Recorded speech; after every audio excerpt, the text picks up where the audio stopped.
Olá, seja muito bem-vindo ao canal Louise Crovesi. E no vídeo de hoje eu quero conversar sobre fungos, ou o famoso micoma. O que a gente sabe até o momento sobre esse universo à parte que compõe nossa microbiota? Então, bora lá?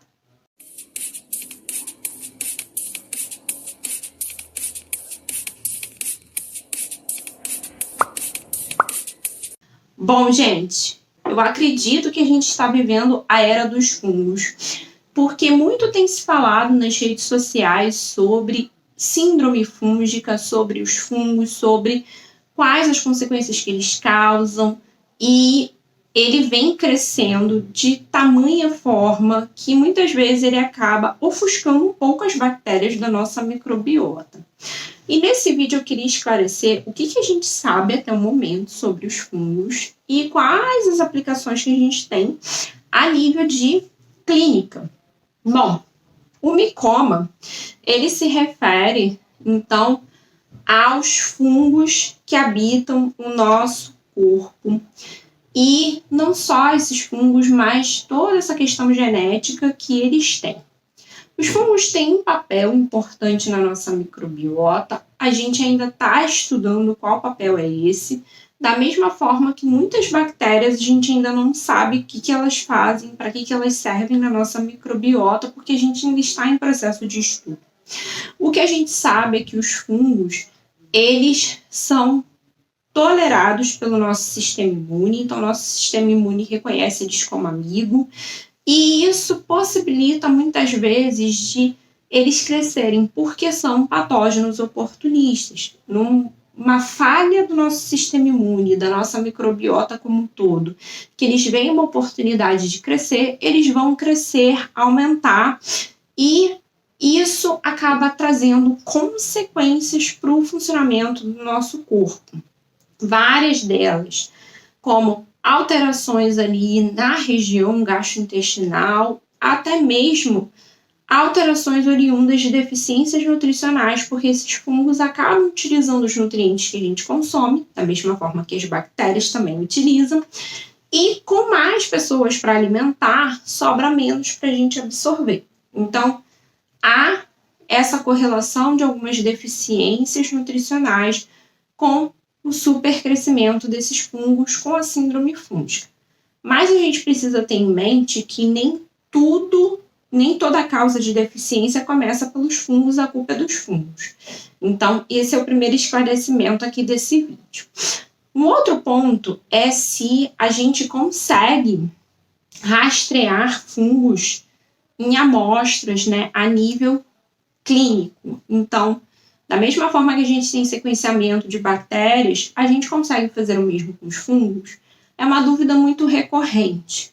Existem algumas empresas que fazem esse tipo de avaliação, mas o que a gente sabe é que avaliar fungos na amostra é muito mais difícil do que bactérias. Por isso que a gente começou avaliando bactérias, por elas estarem em maior quantidade e por ser um pouco mais simples.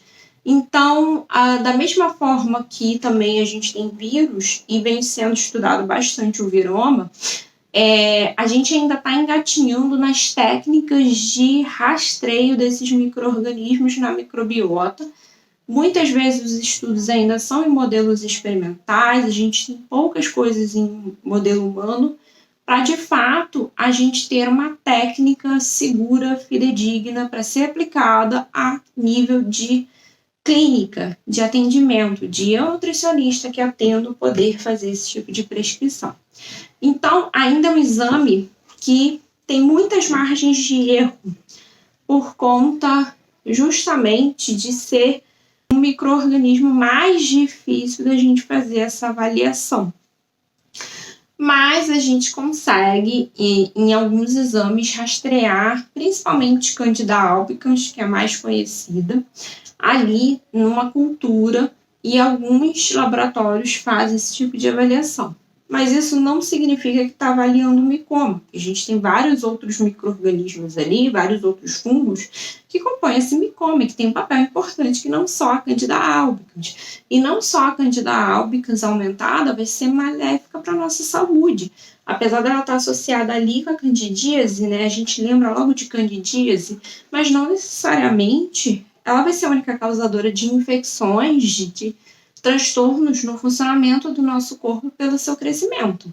Então, existe uma certa cautela na aplicabilidade desse diagnóstico, né, via exames moleculares que a gente tem no mercado para identificar o aumento de fungos na nossa microbiota. Os exames vão ser ali o ar expirado, avaliar a questão do hidrogênio, a cultura dos fungos, no aspirado do duodeno, a síndrome fúngica é a mais difícil de ter, um exame diagnóstico fidedigno que vá nos dizer realmente se é aquilo que o paciente tem. E muitas vezes a gente vai fazendo por eliminação por meio dos sinais e sintomas e as queixas do paciente. E aí, quando a gente tem esse cenário de todos os sinais, sintomas, queixas que o paciente traz, a gente precisa primeiro entender quais são as possíveis causas, antes de bater o martelo de que é um aumento de fungos. Para depois, então, a gente bater esse martelo com uma maior certeza, uma vez que os exames diagnósticos são muito falhos e a gente não tem como ter 100% de certeza de que é uma síndrome fúngica pela falta de exames diagnósticos.